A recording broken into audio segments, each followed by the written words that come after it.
And welcome. Tonight, at least 50 persons killed in a fuel tanker explosion following a collision with another vehicle in Niger State, north-central Nigeria.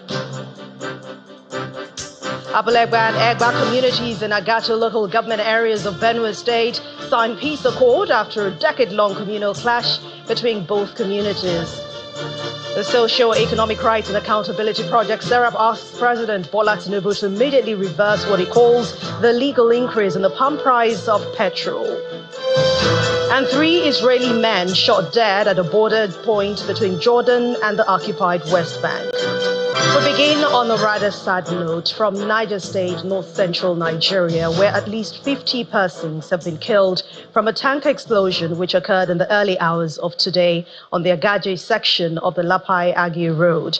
The incident involved a petrol tanker loaded with premium motor spirit. It collided with a trailer truck carrying passengers, cattle, and sheep. 2 other vehicles, a crane truck and a pickup van, were also caught in that blaze, intensifying the devastation. Bodies recovered from the accident have since been given mass burial. Eyewitnesses have attributed that accident to the bad state of the federal road, which has become a death trap for road users.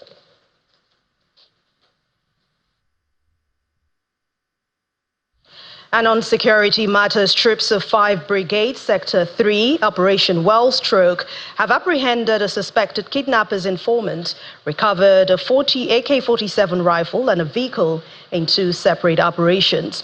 The informant, identified as Grace Marcus, was arrested for reportedly aiding kidnappers and criminal elements in the area.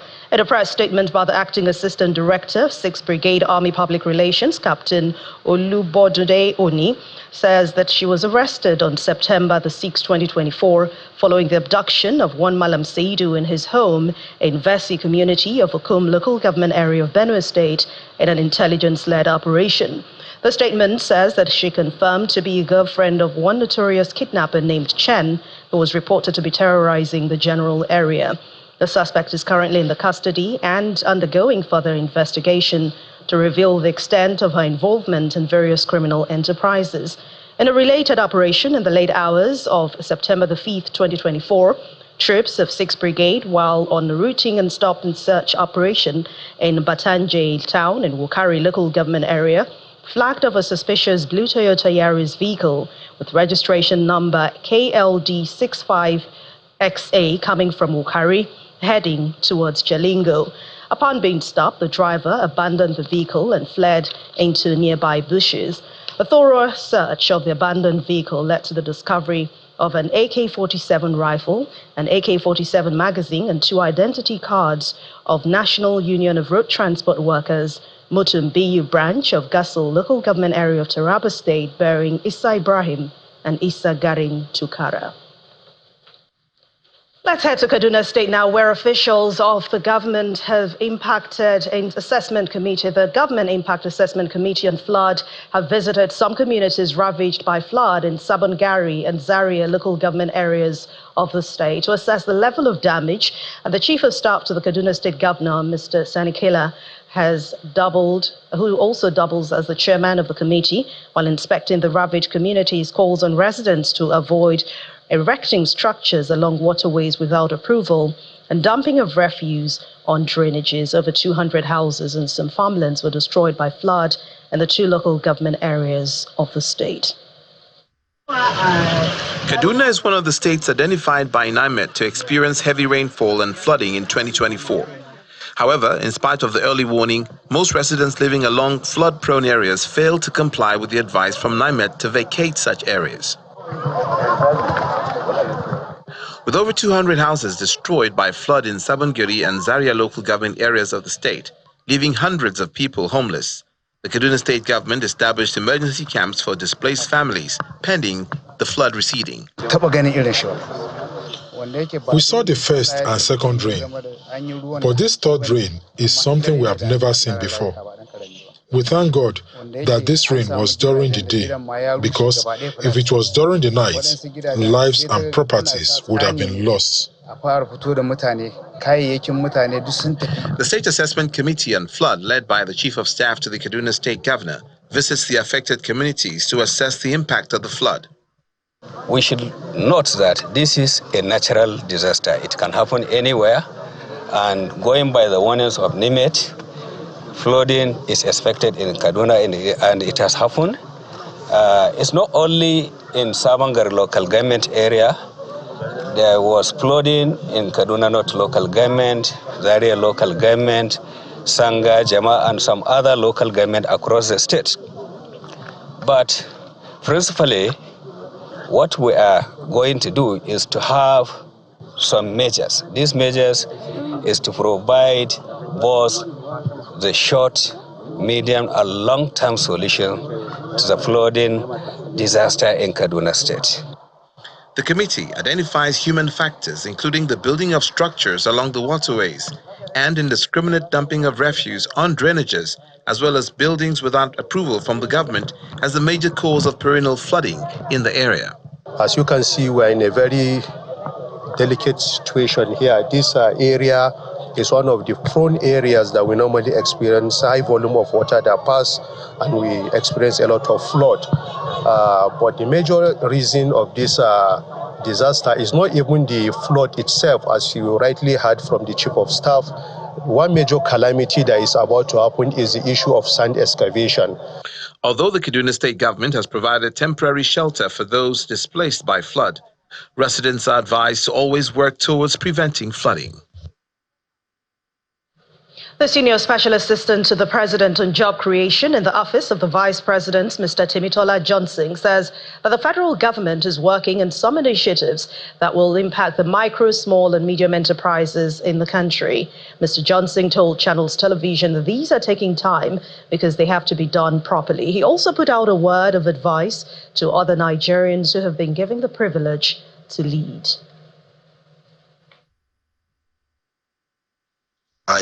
I'm aware and involved in certain discussions, and I'm aware and involved in certain activities, whose gestation period will happen very soon. Things will be better, especially within the MSME ecosystem. Once you conceptualize something, it takes a bit of time for the results to be seen.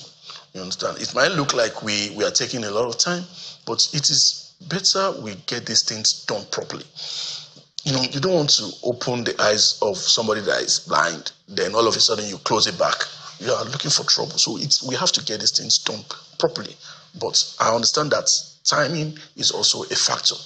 And as for those that are leading, people like us that are leading, people like us that occupy this privileged position called by Mr. President to help him actualize some of his visions, we should actually do so. Do so in the sense that when you find yourself in a privileged position as this, you must understand that any other person could be occupying that position. You cannot remove politicking from government and governance, but it is striking that balance that is very key, basically. So if you do your politicking and you do not allow your politicking overtake the assignment you are given, then you'll be on your way to achieving success. To catch the full interview, please watch Newsnight on Monday, September the 9th, 2024 by 9 p.m. on all Channels television platforms. Over now to Edo State, where with just 2 weeks to the governorship election in the state, the All Progressives Congress, the APC, says the planned employment of teachers among development plans its candidate intends to adopt if elected will give opportunity to professionals in both the urban and rural areas. The party's campaign team disclosed this during the rallies in wards in Esako East local government area, also listing primary health care as another area they are keen to provide transformation. Day 2 of the APC tour of wards in Edo North Senatorial District takes it to Agenebode, Opila and Imegba towns in Esako East local government area.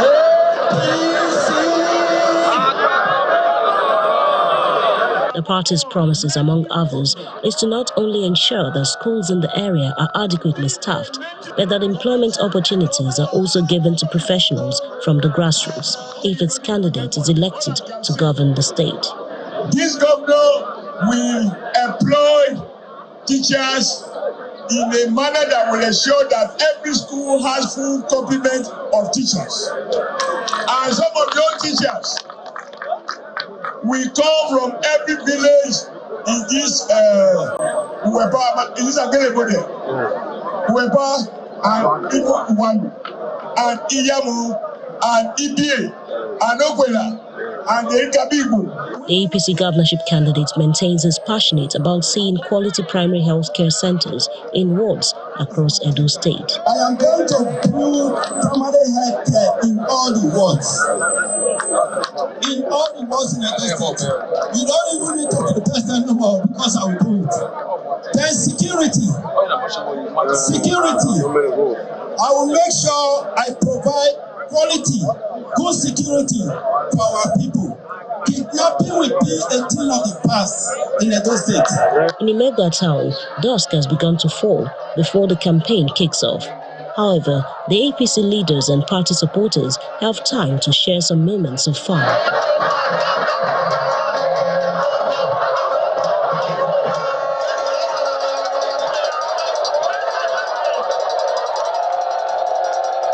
Then it's straight to the business of the day.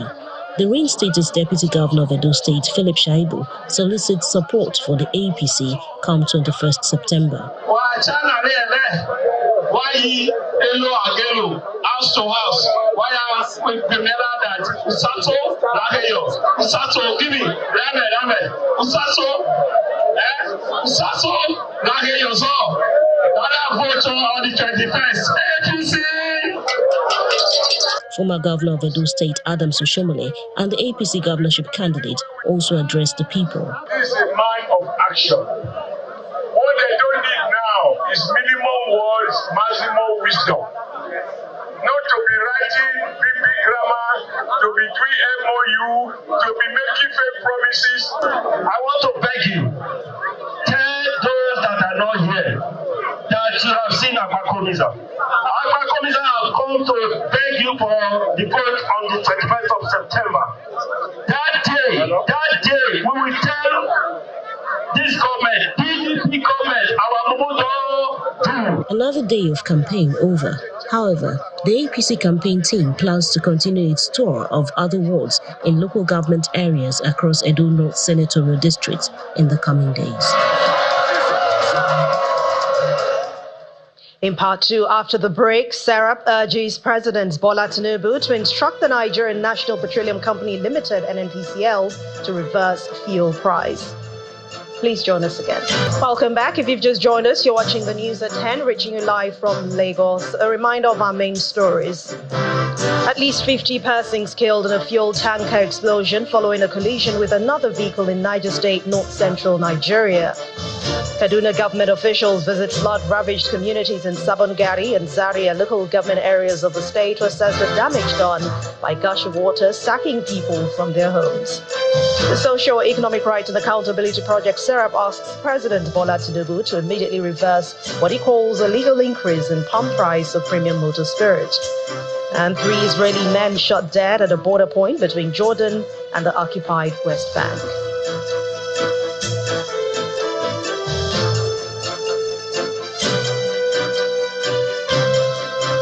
President Bola Tinubu has ended his visit to China, one which he says was very successful. He rated himself when he spoke with Nigerians in diaspora. Our foreign affairs correspondent, Amarachi Ubani, sums up the visit and what Nigeria may or may not have achieved with the president's visit. A warm and colorful arrival to Beijing, China, and President Bola Tinubu kicked off his visit to the country with much expectation. Just like other presidential visits, he was expected to engage in a one-on-one discussion with Chinese President Xi Jinping, where both would table issues of mutual interests. He was also expected to sign new deals that will boost Nigeria's economic partnership with the country and leave Nigeria feeling richer as China's #1 partner in Africa. According to the presidency, all of that did take place. The president did hold a one-on-one meeting with the Chinese president, and both later announced the elevation of China-Nigeria relations to a comprehensive strategic partnership. Mr. President. Discussions filtered to economic cooperation, and both witnessed the signing of mutual cooperation documents related to China's Belt and Road Initiative and other economic development projects. And what's a presidential visit to another country without a chit-chat with the Nigerian community, where he charges Nigerians in China to be good ambassadors? What is uppermost in my mind is for you to represent Nigeria. Nigeria for development. Nigeria for good citizenship. You are one of us, and we have to encourage you to be good ambassadors, all of you. So did the president have a good outing in China? Career diplomat and former deputy head of mission of the Nigerian embassy in Beijing, Ambassador Chuka Udedibia, says Nigeria needs to be focused on something else: implementation of agreements and balancing of common interests. We are sovereign countries and should relate to other sovereign countries on bilateral basis as sovereign nations. And each country established what we call joint commissions to handle their relations, their bilateral economic relations. There is also trade in services. There are so many aspects of bilateral relations. How have we fared in all these other areas? He eventually answers the question about the president raising his visit, a very successful one. Nigerian president, not just Bola Tinubu, but other presidents in the past, have been doing exactly the same thing. Because I was deputy head of mission in China. We saw China grow. When it started, we witnessed some of these things. And that's our job. We were writing reports, we were advising the government, this is the route to take. This is how Nigeria can benefit from till date. That has not been done. As with all state visits, the achievements may only be noticed in the coming months. And with the president so confident already, we'll just have to wait and see. Amarachi Ubani, Channel Television News.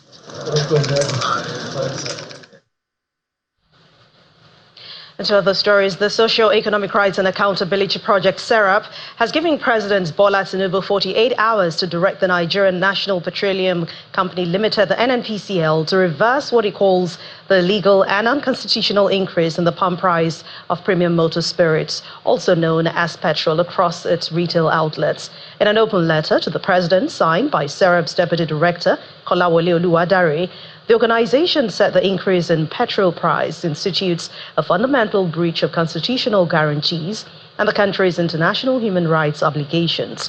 In addition to the call for fuel pump price reduction, SERAP is advising the president to direct the Attorney General of the Federation and Minister of Justice, Mr. Lateef Fagbemi, to investigate all allegations of corruption and mismanagement in the NNPCL, including the alleged spending of $300 million bailout funds collected from the federal government in August 2024, and the $6 billion debt it owes suppliers despite allegedly failing to remit oil revenues to the Treasury.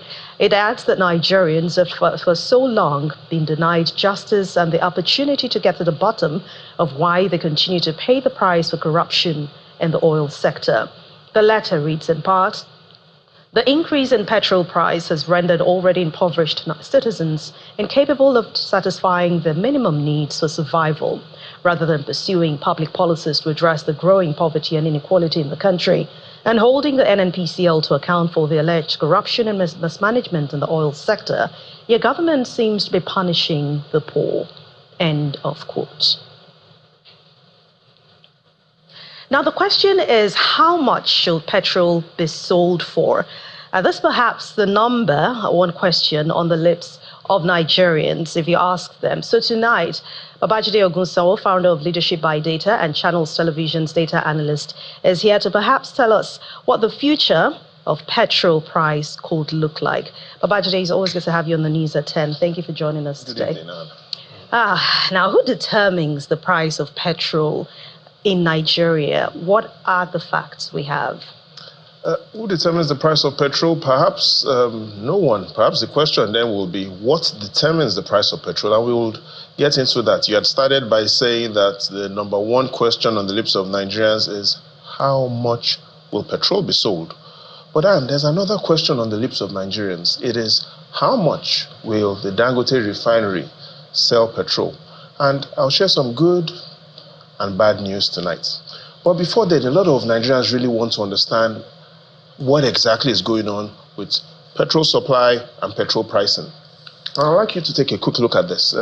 On this side, we have those that sell, the upstream producers of petrol, those that market, distribute, invest in petrol. We're not really focused on this team here.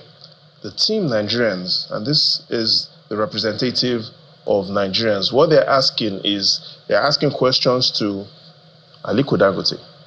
They're asking questions to the federal government, and they're asking questions to the NNPC.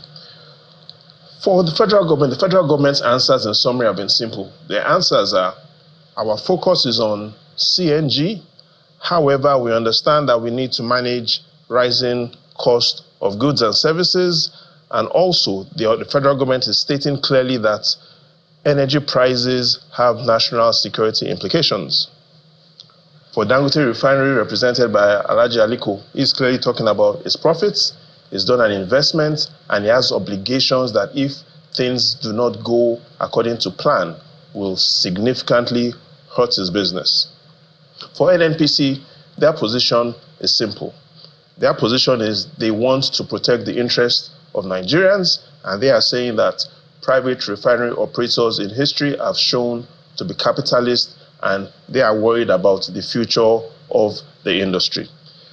But the issue is, at the moment, Nigerians are finding it difficult to trust any of these ones. In fact, what is happening now is Nigerians are gradually turning their backs because they have found out that, and the cost of the truth in Nigeria is even getting higher than the cost of petrol. Those are the facts. If we had followed history, Anne, we'll have understood the challenges we face today were already on the way. Let's take a look at what exactly were we talking about this time last year. Let's take a critical look at what were the headlines. You see, the CBN and the BDCs were on a collision course because of the FX black market premium. Look at the news September 6th, subsidy returns. This was last year, September 6th, NNPC to manage the market shocks. Again, last year, September, we're already talking about a petrol forecast of 900 naira per litre. Headlines September last year. Not only this, the headlines even got more worrisome. Anxiety as forex scarcity halts petrol importation. Again, we've seen that the challenges we face today did not start today. We just failed to look at our history books and to understand the consequences of all the discussions we were having last year. Now, to that question, will Dangote's petrol be cheaper than NNPC's? And the summary is, it will be easier to turn water to wine than for you to expect Dangote's refinery's petrol will be cheaper than that of NNPC. And there are three reasons why. The first is crude oil sales to Dangote. Yes, the president has hinted that and directed that the Dangote refinery should perhaps be sold crude oil in Naira. But the question is, at what exchange rate? Will the NNPC of the federal government be subsidizing the rates at which the crude oil volumes will be sold to Dangote? Unlikely, no. The second reason is financial performance. Aliko Dangote intends to list this company in about 7 months on the exchange. And so his eyes will be on metrics such as return on investment, return on capital employed, the internal rate of return of this investment. And the third and final reason why the refinery is not likely to sell at a price lower than that of the NNPC is because people point to the age of Aliko Dangote, 67, a $20 billion investment. People ask, when will this project break even? Clearly, Aliko Dangote's focus will be on a faster break even. And yes, some have argued that it seems to be now more of a businessman than a Nigerian. Some also have argued that it seems to even have been more of a Nigerian than a businessman. But the facts don't change. His focus is on making this refinery profitable. His focus is on reaching a break-even point as quickly as possible. And perhaps he might even right now be thinking of exiting as soon as possible. But some have also argued that relative to what neighboring countries or maybe other countries in the world sell petrol, that Nigeria's price of petrol is actually cheap. Now, are there statistics to track how much petrol is smuggled out of Nigeria, and what do these statistics reveal, if there are? First is, on statistics regarding how much petrol is smuggled out of Nigeria, the best you will see will not even be estimates, it will be guesstimates. And so let's not pontificate and make a lot of errors on how much petrol is being smuggled out. What we can talk about are the facts, and that is there's been a lot of misinformation about petrol pricing. People only show half of the picture. They talk about how much is the petrol price per liter across a lot of countries to show that Nigeria's petrol is low. However, the proper way to look at it is to look at the income of the families living in this country. So let's take a look at either the median income or let's take a look at the minimum wage, because it then allows us to put things in the right perspective. Here's what I mean. In Morocco, for instance, petrol is sold at an equivalent Naira cost of 2,442 Naira per liter. However, the minimum wage in Morocco is the equivalent of 610,000 Naira per month. So if you're a family living in Morocco and you chose to use all of your minimum wage to buy petrol, you will buy 250 liters. Again, look at the situation in Côte d'Ivoire. Petrol costs an equivalent of also a 2,442 in Côte d'Ivoire. Minimum monthly wage in Côte d'Ivoire equivalent of 200,000 Naira per month. That, if you chose to use all that minimum wage for petrol, you get 82 liters. And so the discussions have to be more fluid. In Nigeria, we're looking at an upwards of 897 Naira, 70,000 Naira monthly minimum wage. That will only give you, if you chose to use all your minimum wage for petrol, 78 liters. So whenever you hear a discussion of anyone comparing the price of petrol in Nigeria with other countries, what you should ask the person is, what is the standard and quality of life of families in those countries? How much is the average family earning?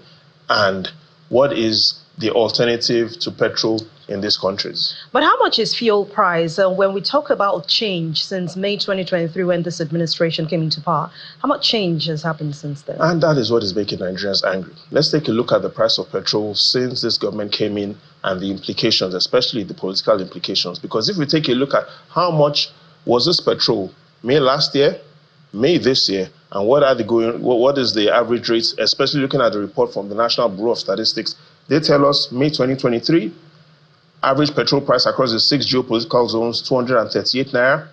May this year, year after, 769 Naira.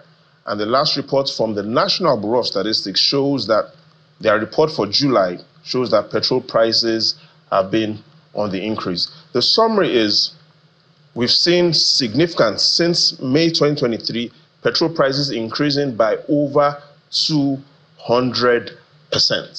Those are the facts. As well, beyond this petrol pricing, we need to understand who should be blamed. A lot of Nigerians and misinformation in general has blamed the NNPC. However, the facts point to something else. Let's take a look at what are the facts on how much has the official exchange rate been. And this is what is influencing. These are the facts that are really influencing the change in petrol price. 2019, official exchange rate 306 Naira. 2023, 770 Naira in September. Now we're at the point where the exchange rate is over 1,000 and 1,600 Naira. In summary, one of the areas we need to look at if we want to reduce this is to make sure that we manage the economy better. And finally, I talked about the good news. Let's take a look at some of the news coming out from the representatives of the industry talking about what Nigerians should expect in the future. They've made it clear that their decisions and that of the federal government is to make life better for Nigerians and generations yet unborn. Despite the tough circumstances, affordable and available quality petroleum products for our citizens is on the top of our mind. And that's the words from the NNPC GCO, Mele Kyari. But in the final analysis, what Nigerians are now expecting is in another 23 days, will be on October 1st. What will President Tinubu say to Nigerians? All right, we'll be hoping to hear what he has to say. Thank you very much, Babajide Ogunsowo, founder of Leadership by Data and Channels Television Center analyst, for your exciting insight in this. All right, still ahead on the news at 10. Bishop David Oyedepo charges church leadership members to push for more as Covenant Nation celebrates 30th anniversary with Thanksgiving. Please stay with us. Welcome back. The Covenant Nation has rounded off activities to celebrate its 13th anniversary. Well, the 30th anniversary, I beg your pardon, at the grand finale in Lagos. Guest speaker and founder of the Living Faith Ministries, Bishop David Oyedepo, charged the leadership of the church, led by Pastor Poju Oyemade, as well as the congregants, on the need to continue to seek wisdom for impactful life and ministry.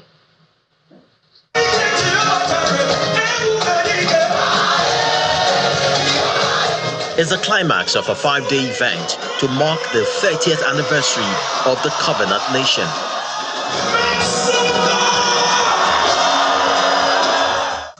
The hall is filled with gaily dressed worshippers singing and dancing in appreciation of what God is doing in the ministry.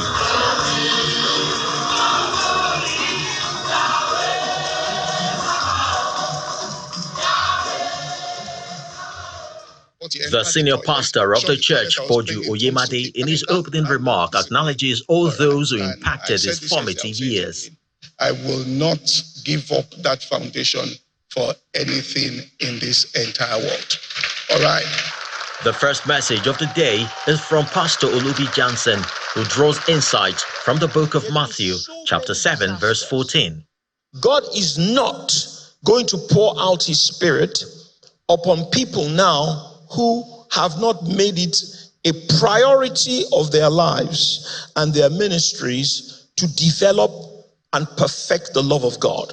Speaking on the subject of unveiling the power of wisdom for impact in life and ministry, the guest speaker, Bishop David Oyedepo, highlights the importance of sacrifice and commitment amongst several other points. The wisdom from above is the wisdom of mighty works, not mighty grammar, not applause-winning statement.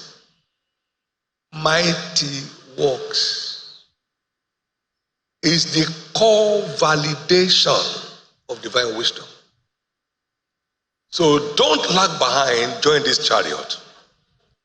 Start craving for an endowment of the spirit of wisdom.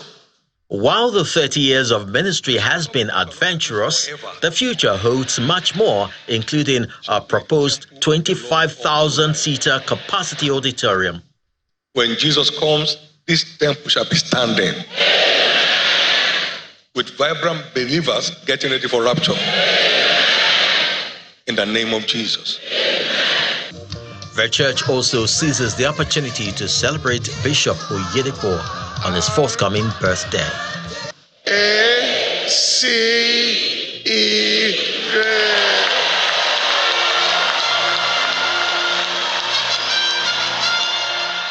11,000 days of Covenant Nation has offered a lot of significant lessons, and Pastor Poju Oyemade graciously shares a few. You don't want to shed the blood of people on your way to the top, because you'll be here rejoicing and singing praises, but your conscience will be scarred by the memory of people you almost had to trample upon to get to the top. So that's very important. Invest in people, treat people with honor and respect, and persevere. With the celebration done, the covenant nation appears set to push to greater heights, expanding the mandate of the kingdom of God through impactful and meaningful projects. Amid growing concerns over food safety following claims that some bakeries in Nigeria are using saccharin, the National Agency for Food and Drug Administration and Control, NAFDAC, bakery owners and other stakeholders have given advice on how to handle the situation. Our correspondent Deborah Balama in this report investigates the claims and views of experts on these speculations. Bread is a major commonly consumed worldwide, made from flour, grains, and other ingredients, and it's loved more by children and the youths. Recently, news surfaced on social media alleging that some bakeries, in a bid to save costs, are using artificial sweeteners. This has caused considerable concern as artificial sweeteners like saccharin are banned by NAFDAC for use in bakeries. The World Health Organization, WHO, advises against its use due to potential health risks, including addiction and chronic non-communicable diseases like cancer, diabetes, and liver issues. WHO's most recent statistics show that 27% of deaths in Nigeria are due to non-communicable diseases. The Director General of NAFDAC quickly addressed the claims by releasing a statement affirming that most licensed bread manufacturers are still complying with standards. However, given the potential health risks associated with long-term saccharin consumption, it was essential to investigate further. Our first stop was with street bread vendors to see if customers have noticed any changes in quality or taste of bread. They still buy, no matter what. Next, we contact several bakeries through the information provided on their products. After several rejections, one bakery agreed to show us their processes and recipes, claiming they had nothing to hide. As an association, Master Bakers Association, we discourage that totally.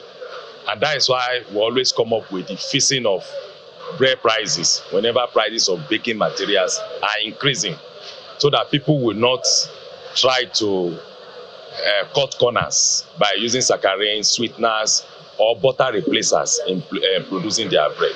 He also shared tips on how to spot substandard bread. The bread that contains sugar cannot be white. So when you see some white bread in the market, it's already an indication that the person may have compromise. We then visited the NAFDAC South office to inquire about the effectiveness of their routine inspections, especially since some bakeries were hesitant to review their processes. Most of the bakeries that were shut down because of poor hygiene practices. Secondly, because they were not registered. And we've not had cases of the use of either saccharin or bromide as people claim.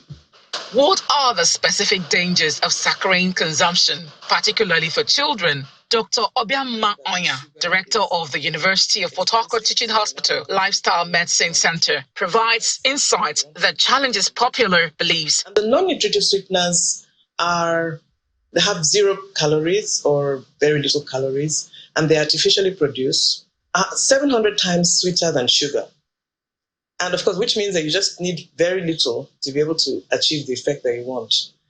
Yeah, basically, there's a lot of controversy about how effective they are at reducing weight, because actually they are very good at why they are even preferable is because they lack calories, unlike the nutritive sweeteners, then weight gain is reduced. NAFDAC's response might have allayed fears and doubt tension created by this rumor that raised public concerns. However, the refusal of some bakeries to show their bread-making processes to us leaves some unanswered questions. It remains crucial for regulatory bodies to ensure strict standards while educating the public on the risks associated with artificial sweeteners. Ensuring food safety must be a collective responsibility between the manufacturers, regulators, and consumers. What I have in my hand is bread. bread is healthy, but what kind of bread are you eating? Look out for yourself. From Port Harcourt, the River State capital, Deborah Balama, Channels Television News. Officials at the Port Harcourt International Airport are assuring Nigerians of their readiness to handle any emergency that may occur there involving any aircraft that uses the facility. The airport manager made this known at the international wing of the airport in the aftermath of an emergency safety drill designed to test and review the capabilities of the airport emergency plan. Our correspondent Charles Oporum reports. The Port Harcourt International Airport is one of a few that regularly witnesses an influx of international travelers. As such, they have to be ready for any emergencies involving people and equipment. One yellow, funny green. Today, the airport is conducting emergency safety drills to test their capabilities in dealing with different emergencies that may arise. An exercise meant to test the emergency preparedness of the airport, and it is something that the regulation of the Nigerian Civil Aviation Authority, Part 12, Chapter 6, requires that we should do at least once every 2 years, and that is what we have come to fulfill the requirement of that regulation. The head of safety at the airport explains that the emergency plan is being tested as part of the mandatory requirements by the regulator. In an airport, it's a requirement that every airport should have an emergency plan. And we have it at Port Harcourt International Airport. It's actually a document that explains how you carry out emergency exercise at the airport, the responsibility of stakeholders, airport staff, airport manager, every stakeholder, their responsibility. In that document, you get all you need to know about how to conduct an emergency at the airport and what every stakeholder is supposed to do during an emergency exercise. According to the airport manager, the drill is a success as the observers from the Nigerian Civil Aviation Authority have scored them high. The rating of the NCAA safety inspectors, we have done well, although there are rooms for improvement, but we have done very well.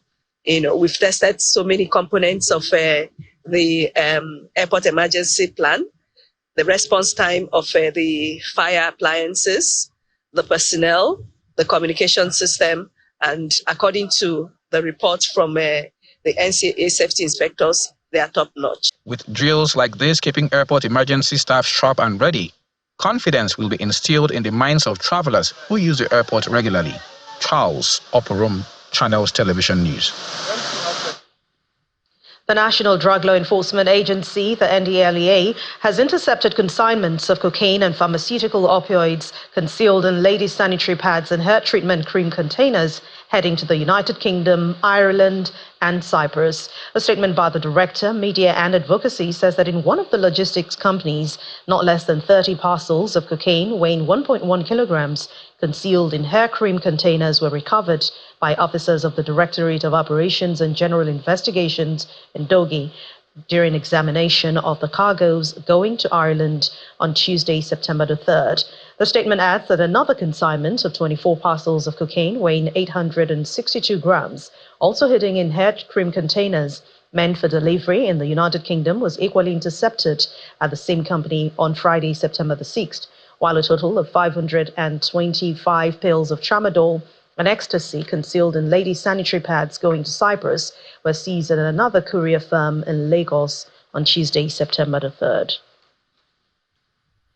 And now to the arts. 6 Swans in a group exhibition at Signature Beyond Art Gallery right here in Lagos. The show features the latest body of works by some few artists. We'll see it on Art Review tonight.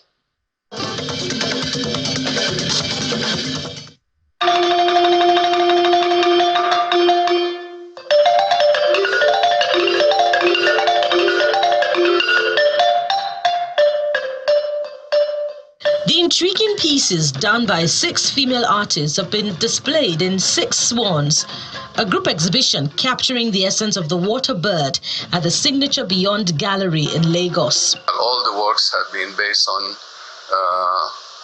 human figurative, okay, but each and every one of them render it in her own style and is totally away from what was for the last 2-3 years making so much wave, which is called the black art, okay, and this is another dimension altogether, and each one has something to offer.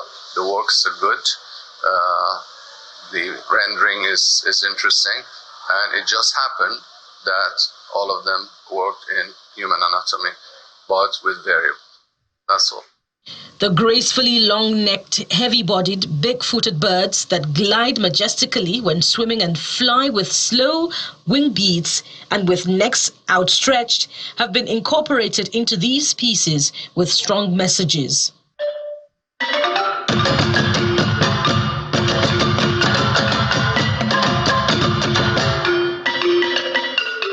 Swan represents grace, and when it comes to grace, it means courage, being able to carry yourself in a confident manner.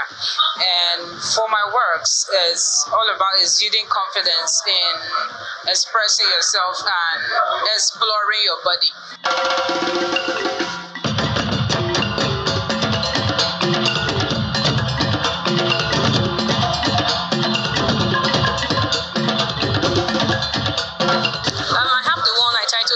Smile. I think that's actually about a real life experience. When I tried to capture the model, she refused to show her teeth. She just faked it up with a smile because she has a broken teeth. So I had to resonate with, okay, people go through a lot in life, but they just had to smile through everything they are facing in life. Besides this admiration, which links swans to some human qualities, the technique and color each artist applies in exploring this subject is unique to them. The medium of my work is versatile. It's not limited to a particular medium.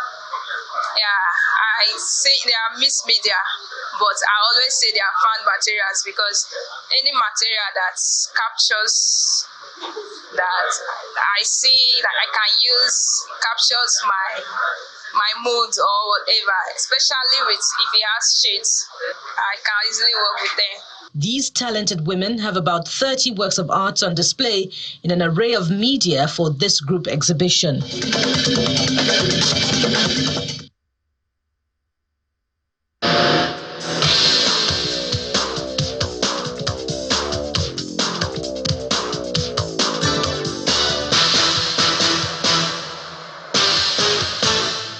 Let's delve into the world of sports. Coach Augustin Eguavon says that his squad is on a momentum as they arrive in Kigali ahead of Tuesday's 2025 Africa Cup of Nations qualifying match against Amavubi of Rwanda at the Amahoro Stadium. The delegation, which includes 23 players, the team's officials and the executives of the Nigeria Football Federation, by its president, Ibrahim Giselle, the NFF first vice president, Felix Anyansiagu, and a couple of executive committee members arrived at 4:20 p.m. Nigerian time.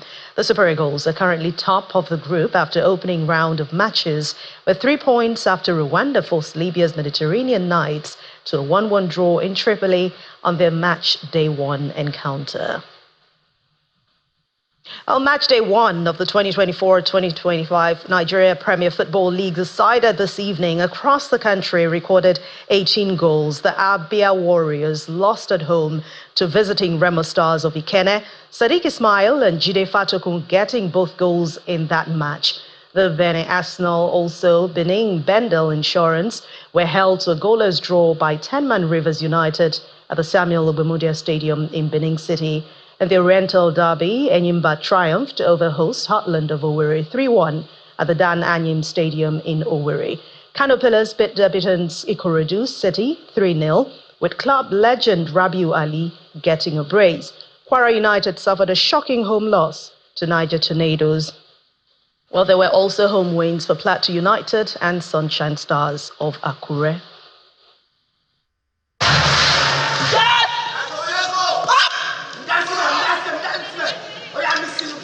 Start. Nigeria's Folashade Oluwafemiayo ends Team Nigeria's campaign on the closing day of the 2024 Paralympic Games in Paris with a gold medal. Oluwafemiayo broke the world record in the women's over 86-kilogram powerlifting, becoming the first para-athletes in history to lift 167 kg. She broke 2 world records in the process. The first was 166 kg. It was an improvement from her existing world record of 165 kilograms. She had also broken the Paralympic record in her second lift of 162 kg.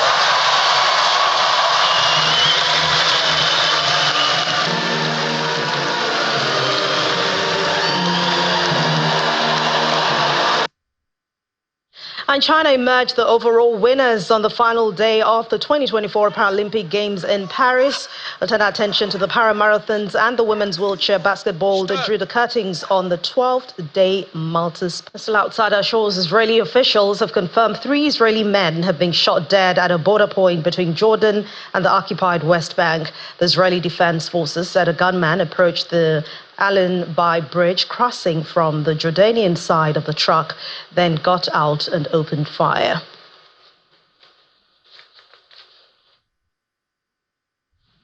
And the main news again. At least 50 persons have died in a fuel tanker explosion following a collision with another vehicle in Niger State, north-central Nigeria. The victims have been buried in a mass burial. And that's the news at 10 tonight. Our thoughts and prayers are with the victims. Thank you for watching. I'm Anne Nwawadu. Have a wonderful week ahead. Good night.